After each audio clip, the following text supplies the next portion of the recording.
கர்த்தருடைய பரிசுத்த நாமத்திற்கு மகிமை உண்டாவதாக. ஓசியா புஸ்தகம் 14ஆம் அதிகாரம் 9ஆம் வசனம் சொல்கின்றது, கர்த்தருடைய வழி செம்மையானவைகள், நீதிமான் அவைகள் நடப்பான், பாதுகரோ இடறி விடுவார்கள் என்று சொல்லி நாம் பார்க்கின்றோம். ஹல்லேலூயா. இன்றைக்கு நம்முடைய வாழ்க்கையானது கர்த்தருடைய கற்பனைகளை கை கொள்ளாமல், அதை சரியாக பின்பற்றாமல், அதை விசுவாசிக்காமல் நாம் இடறி விழுந்து கொண்டே வாழ்ந்து வருகின்றோம். அது போன்ற ஒரு வாழ்க்கை நாம் வாழக்கூடாது. கிறிஸ்துவுக்கு பிரியமான ஒரு வாழ்க்கையை வாழ வேண்டும்.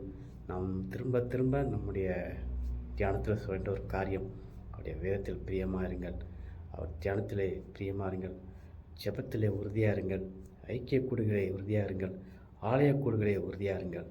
ஏனென்றால் ஒரு கிறிஸ்தவ வாழ்க்கையிலே நீதி, நியாயம், நிதானம் மிக மிக அவசியமாக இருக்கின்றது. ஆக கிறிஸ்தவ வாழ்க்கையில் உண்மையோடும் மொத்தமொத்தோடும் வாழ விரும்புகின்ற ஊழியன் அல்லது நீதிமான் அல்லது விசுவாசிகள் கர்த்தருடைய வார்த்தையை இருகலாக பற்றி கொள்ள வேண்டும்.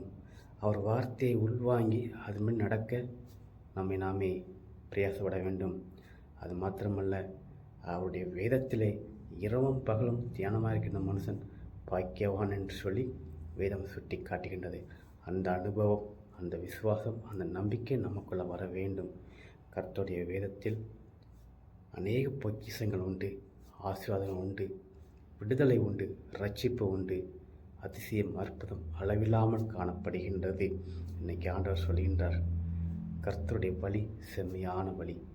தேவனுடைய வழியானது அது கேட்டுக்கு போகின்ற வழி அல்ல, அது ஜீவனை நோக்கி கொண்டு செல்கின்ற வழி, நித்திய ஜீவனை நோக்கி அழைத்து கொண்டு செல்கின்ற வழி. ஆகவே அந்த வழியில் நடக்கிறவன் நீதிமான், இடரமாட்டான், கீழே விழமாட்டான்.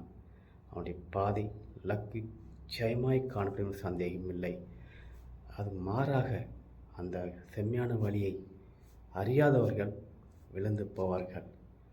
அதாவது பிசாசின் குணம் கொண்டவர்கள், அவிசுவாசம் கொண்டவர்கள், பின்னோக்கி பார்க்கின்றவர்கள் விழுந்து போவார்கள். ஆகவே கிறிஸ்துக்குள்ளே நாம் கர்த்தரை நோக்கி அவரை பின்பற்றி அவருடைய சிலுவை பாதை நோக்கி நாம் செல்ல நம்மை ஆயத்தப்படுத்துவோம். கட்டாயம் கர்த்தர் நம்மை கொண்டு பெரிய காரியம் செய்வார். சொல்லியபடியே அவர் வழியிலே நாம் செம்மையாகி செல்ல முடியும், ஆசீர்வாதமாய் வாழ முடியும். இந்த உலகத்தை நாம் நீதிமானாய், மனவாளனாய், மனவாட்டியாய் வாழ முடியும். நம்மை காண்கின்றவர்கள் கிறிஸ்து நம்மை கண்டுகொள்வார்கள். கட்டாயம் நாம் அநேகருக்கு ஆசீர்வாதமாகவும் சுயபாக்கியமாகவும் இருப்பதும் சந்தேகமில்லை. கர்த்தர் தாமே நம் எல்லோரும் ஆசைப்பாராக. ஆமென்.